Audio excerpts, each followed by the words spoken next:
imtixaankii qaranka ee 2024 iyo 2025 qaas ahaan maadada xisaabta ayaan isla fiirinaynaa. Halkan waxaan gelaynaa circle qaybta doorashada ama circle ayaan gelaynaa xisaabta 40 buundaa saaran waan 40 su'aal. First one wuxuu leeyahay imaginary part of the complex number. Complex number kan z waxay la qaataa -5 plus 6i. Imaginary geeru waa -5 waa -6 waa 1 waa 6. waxaa fiirinaysaa complex number waxay ka koobnaa jirtay sideera waxay ka koobnaa jirtay waxaa loo yaqaano real oo lagu diray imaginary.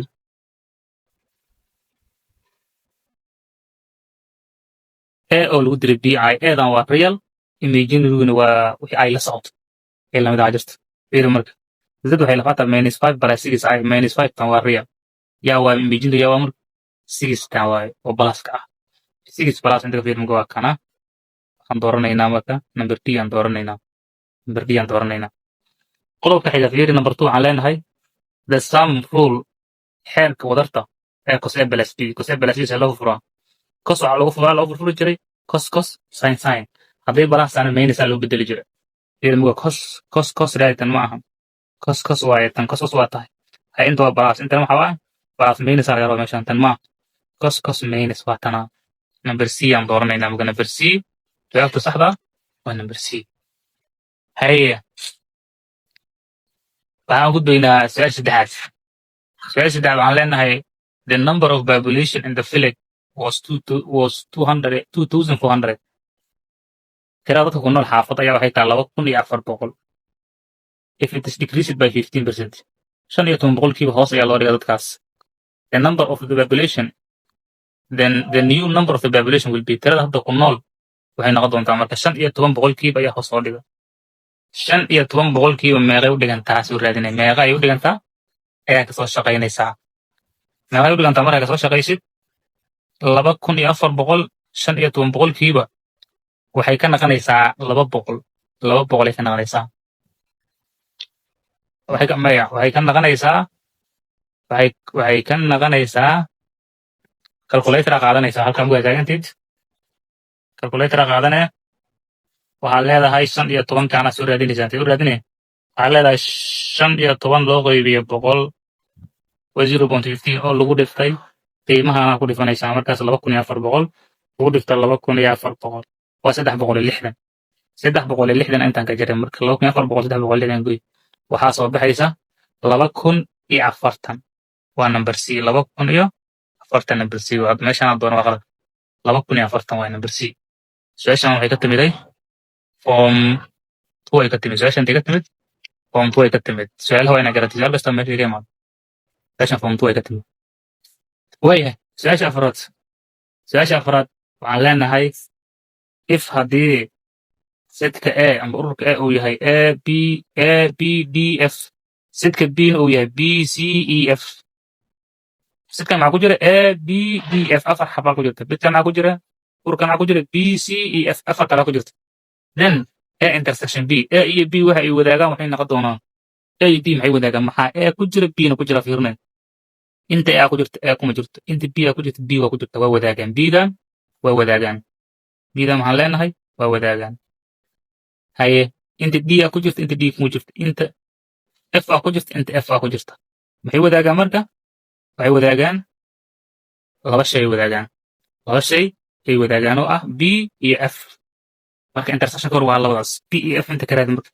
kan waa b f kan waa b d f kan waa d f kan waa a d waa kana marka b f labay wadaagaan waa kana number a waa su-aasha number a aan dooranaynaa marka.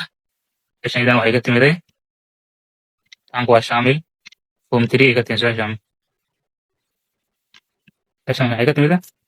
form 3 ay ka timid form 3. waaye su-aashanaad waxay leedahay if the two dice haddii laba dhaadhu are thrown once hal mar haddii la isla tuuro the probability of getting ixtimaalka lagu heli karo 2/6 laba lixaad is waa labadan dhaadhu hal mara la isla tuuray kan waxaa la rabaa inuu 6 u dhacayo kanna inuu 6 u dhacayo la rabaa. احتمالك lagu heli karo muxuu noqonayaa marka احتمالك lagu heli karo wuxuu noqonayaa wuxuu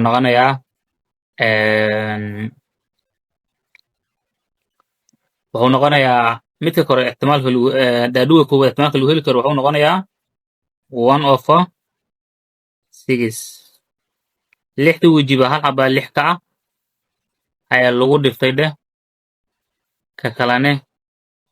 احتمالka lagu heli karo wuxuu noqon asagane 1/6 1/6 1 ku dhifo waxa waaye 1 aa soo baxaya lix ku dhifane waxay noqonaysaa 36 ayay noqonaysaa 36 hal la hoos dhigay 36 yaa waa marka hal la hoos dhigay 36 waa lambar B jawaabta saxda ah lambar B waaye waxaan u soconaynaa waxaan leenahay the value of limit qiimaha limkan oo lim x approaches 3 5 is equal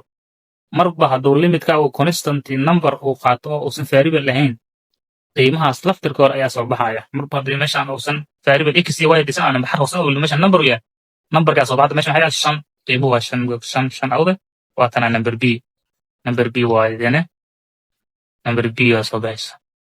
haye su-aashan xigta number 2 the sum of two complex number isku darta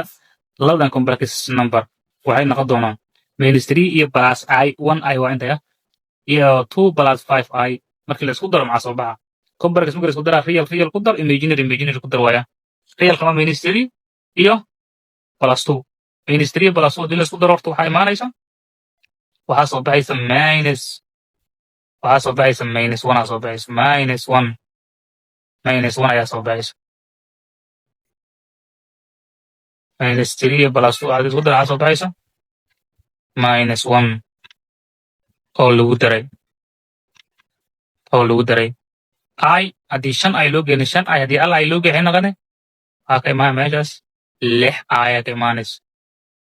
6i ayaa ka imaanaysa -1 plus 6i howda marka -1 plus 6i waa kana number A waaye number A waaye